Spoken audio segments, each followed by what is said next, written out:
Hi friends, hello everyone, welcome to my YouTube channel cooking queen Janvi. તમારે નવી નવી recipes try કરવી હોય તો ચાલો આપણે આજે નવી રેસિપી જોઈએ।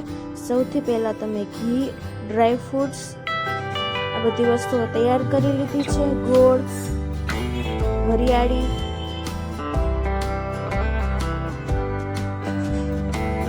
આપણે પાક બનાવવાના છે। તે માટે અમે ઘીમાં લોટને આવી રીતના શેકી લીધો છે સરસ। થોડી વાર હલાવી રાખવાની।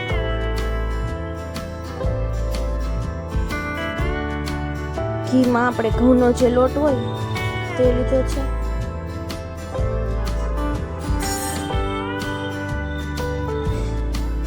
એકદમ સરસ પાકવા દેવાનું। હવે તેમાં આપણે ગોળ એડ કરીશું।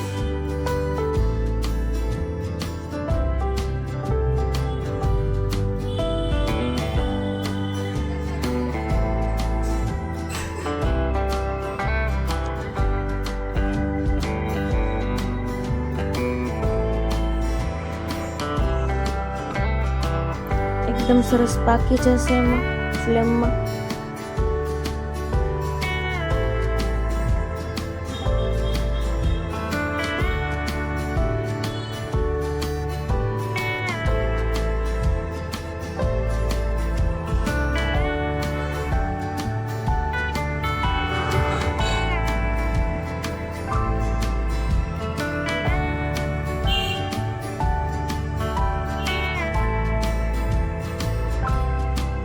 एकदम सरस पाकी जाए।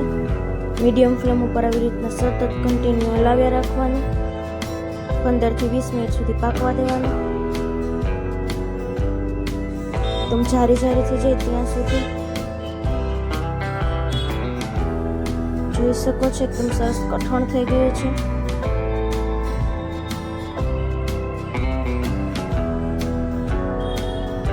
ત્યારબાદ આપણે થાળીમાં બધું રાખી દઈશું। પ્રેસ કરતા જઈશું। ડ્રાય ફ્રૂટ એડ કરી દઈશું, બદામ, કાજુ, ત્યારબાદ ટોપરાનું ખમણ એડ કરીશું, વરિયાળી એડ કરીશું।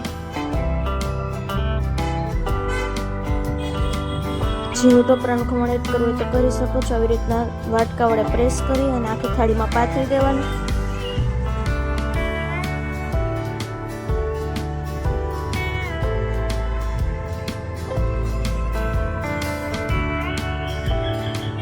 એકદમ સરસ લીસું તૈયાર થઈ ગયું છે, તમે જોઈ શકો છો। જો વિડીયો ગમે તો લાઈક, કમેન્ટ, શેર કરી નાખજો। અમારી ચેનલને સબસ્ક્રાઈબ કરી નાખજો। જેમ બને તેમ વધુ વિડીયો તમે ફ્રેન્ડ સાથે શેર કરી શકો છો। હવે એવી રીતના થોડીક વાર પછી એકદમ સરસ ચાકા વડે સેવ કાપી દેવાનું। એકદમ ટેસ્ટમાં ખૂબ જ સરસ બને છે। તમારી ઘરે તહેવારમાં તમે ટ્રાય કરી શકો છો। આવી નવી રેસિપીઝ જોવા માટે અમારી ચેનલ સાથે જોડાયેલા રહો। Thank you. એક વખત આ રેસિપી ઘરે જરૂર ટ્રાય કરજો।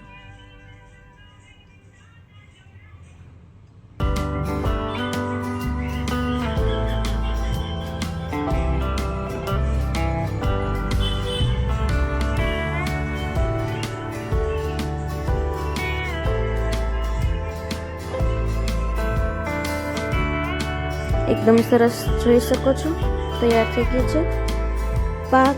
આવી રીતના તમે સુખડી પર ટ્રાય કરી શકો છો।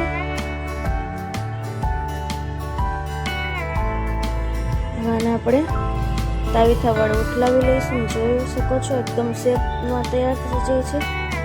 ડ્રાય ફ્રૂટ વાળી એકદમ સરસ, ઘરે ટ્રાય કરજો, બહુ જ સરસ બને છે। જોઈ શકો છો કેટલી એકદમ સરસ બની છે દાણાવાળી। ઘી સરસ નાખ્યું હતું એટલે